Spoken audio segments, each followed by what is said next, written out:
Hai, apa kabar Indonesia? Gue cuma mau bilang terima kasih untuk dukungannya, untuk doanya. Banyak banget yang ngedoain yang baik-baik ke gue. Gue juga baik-baik aja. Gue lagi di New York habis ngisi siaran dan sekarang lagi mau balik ke rumah. Lapar, mau balik ke anak-anak dan istri dan makan malam sama mereka. Semoga lu juga sehat, semoga lu juga baik-baik aja. I love you guys. Dan terima kasih sudah mencintai kesenian stand up comedy. Moga-moga gue masih punya banyak perkomedian untuk Anda. Iya, tadi kita lihat Wapres Gibran juga sudah ngomong bahwa ya namanya kritik juga sudah biasa. Nggak apa-apa. Panji juga sudah bilang kondisinya baik-baik saja. Tapi saya mau balik ke Pak Rianto. Pak Rianto, yang disoroti masyarakat tadi, begitu ada barang bukti berupa flash disk yang diberikan ke pihak kepolisian yang diduga masyarakat. Ini kan streaming seharusnya tidak ada bentuk fisiknya, tapi di-download. Berarti ada dugaan pembajakan materi di sana. Apakah barang bukti tersebut bisa diterima polisi atau justru sebenarnya nanti bisa gugur, Pak? Ya, kriteria barang bukti itu bisa diterima oleh polisi apa tidak itu tergantung daripada penafsiran polisi yang menerima laporan itu. Kalau dia itu menilai bahwa itu barang bukti termasuk yang disebutkan di dalam KUHP. Bahwa barang bukti, kalau dulu kan barang bukti itu hanya dokumen, keterangan saksi, kemudian alat-alat yang digunakan dan sebagainya gitu ya. Kalau tapi digital sekarang belum digital termasuk sekarang sudah masuk gitu. Sekarang sudah masuk. Nah, yang namanya digital itu kan sangat luas. Ada rekaman langsung, ada cuman atau saya ngerekam 2 kali dari televisi itu kan termasuk digital, proses digital. Nah, foto makanya ijazah itu, difoto lagi gitu ya, Pak ya. Meskipun publik itu menilai bahwa itu bukan termasuk alat bukti dan sebagainya, mungkin bisa saja disebutkan gitu. Tetapi polisi karena itu melihat kayak gitu, itu dianggap ya itu masuk dalam kategori alat bukti. Itulah yang sekarang lagi diperiksa untuk dia. Itu tadi ya. Jadi sekarang ini masalahnya adalah di dalam menentukan apakah itu alat bukti apa tidak itu polisi juga bisa debatable juga oleh jaksa. Wah, ini buktinya kurang benar. Itu nanti akan diuji kalau sampai ke penyidikan. Tetapi dengan sekarang ini sebelum sampai ke penyidikan, polisi pasti sudah tanya dulu pada ahli-ahli yang lain ya, untuk menentukan sehingga apakah ini perkara ini masuk penyidikan apa tidak gitu. Intinya beginilah, jadi ini sebetulnya penyelidikan itu merupakan saringan ya, saringan untuk tindakan hukum yang diterapkan di lapangan gitu, sehingga kita tidak sewenang-wenang menetapkan penafsiran hukum itu seperti apa yang kita mauin kan. Tadi kan katanya Prof. Jamin sebenarnya bisa aja kan ini laporannya ditolak karena tidak memenuhi bukti yang itu ada. Kan saringan, gitu. saringan. Tapi tetap harus Kenapa tidak dulu begitu? Karena yang bersangkutan menjadikan bukti, alat bukti yang ada, yang bersangkutan juga yakin bahwa dia ngomong bukan pura-pura gitu. Kan polisi kan harus meneliti ini kan. Kalau seketika itu langsung ditolak itu nanti. Itu bisa terjadi menurut saya sih ya, jadi nggak fair polisi itu. Dia cuman menurut penafsiran dia sendiri. Berarti dia ada kepentingan kan gitu kan. Khawatir seperti itu kan ya. Kalau objektif enggak dong. Kita teliti dulu betul-betul, kita kan harus profesional kan gitu. Makanya polisi dikasih kewenangan untuk melakukan penyelidikan itu. Penyelidikan itu ya itu alat untuk mencari alat bukti dengan cara-cara yang profesional ya. Tidak hanya pakai intuisi kan. Kira-kira gitulah. Iya.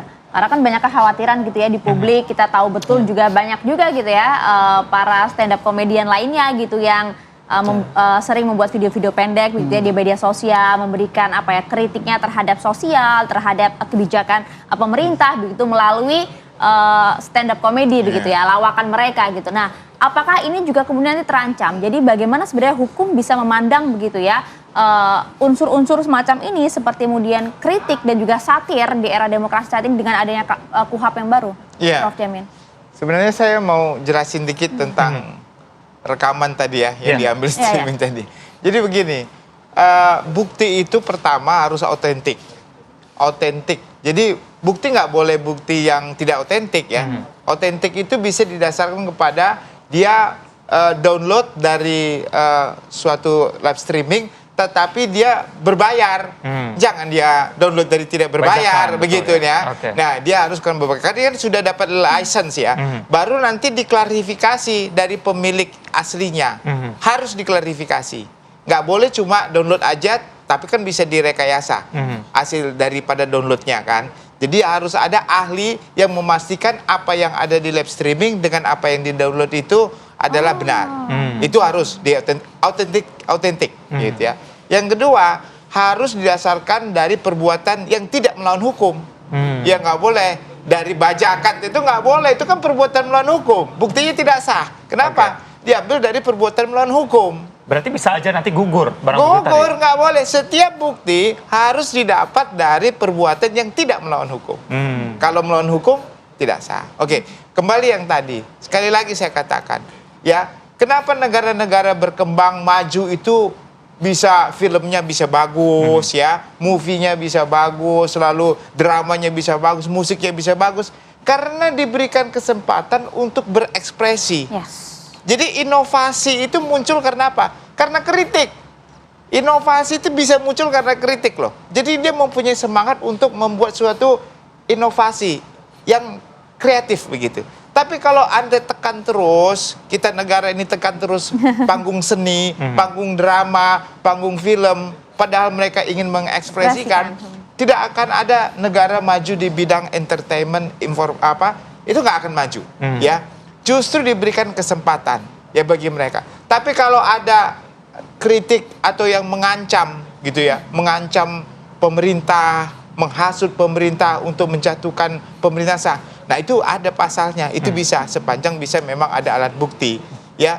Jadi menurut saya inilah momen menurut saya ya yang baik ya bagi negara kita ini untuk memberikan kesempatan seluasnya kepada industri seni, ya, supaya memberi kebebasan mereka untuk mengkritik pemerintah. Biasanya ya nggak selalu benar juga ya.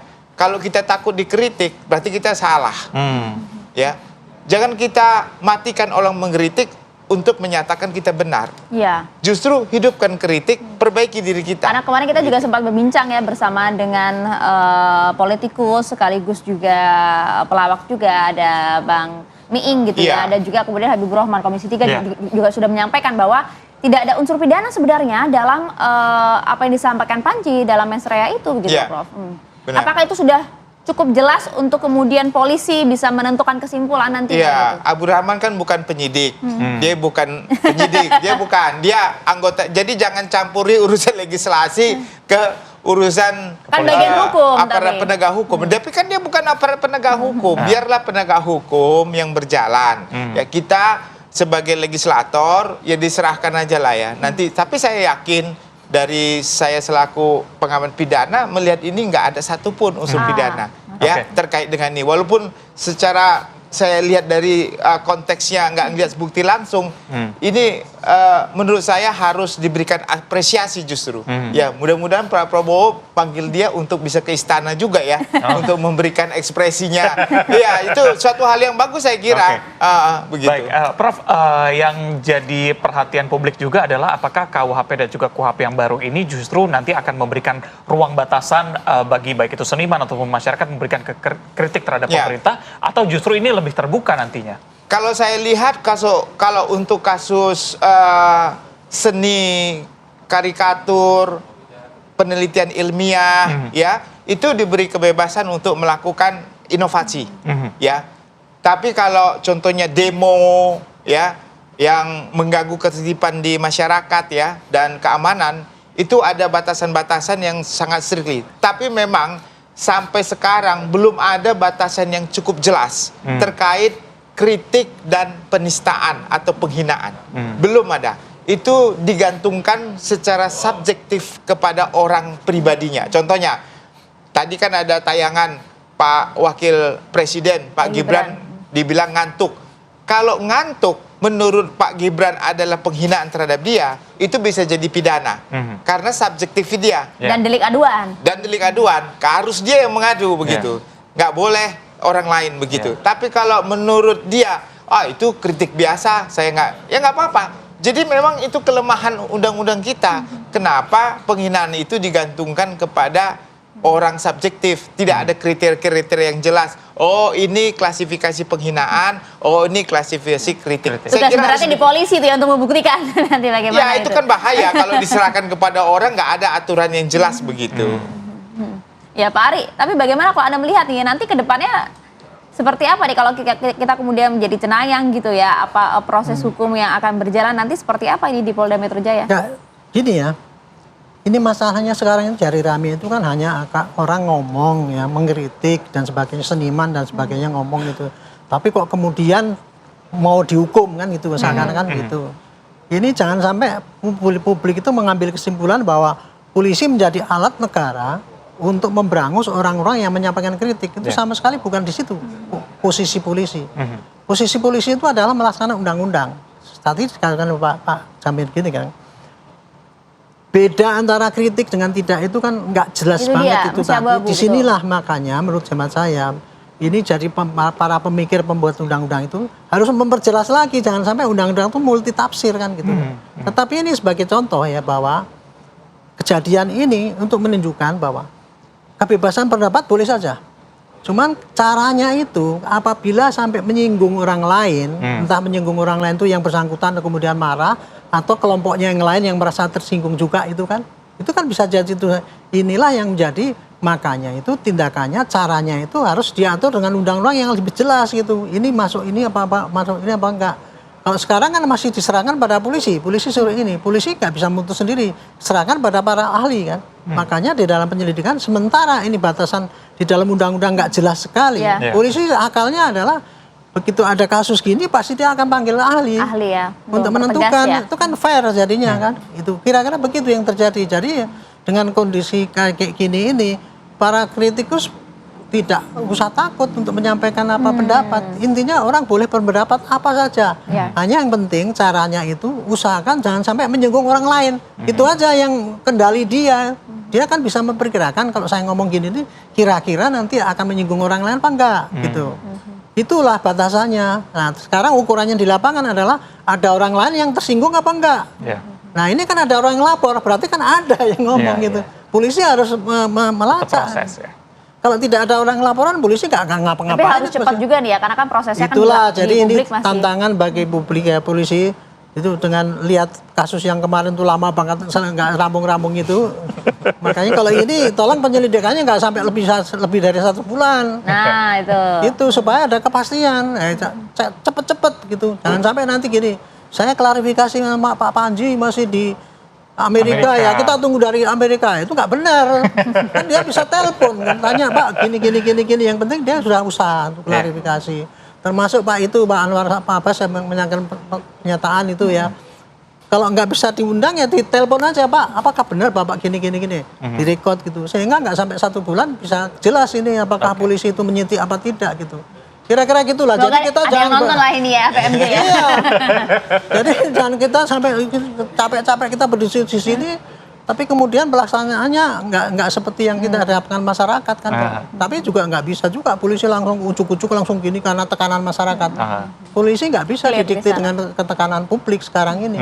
Gitu. Kira-kira gitulah. Oke. Jangan sampai nih minggu depan kita masih bahas ini lagi nih, gitu kan.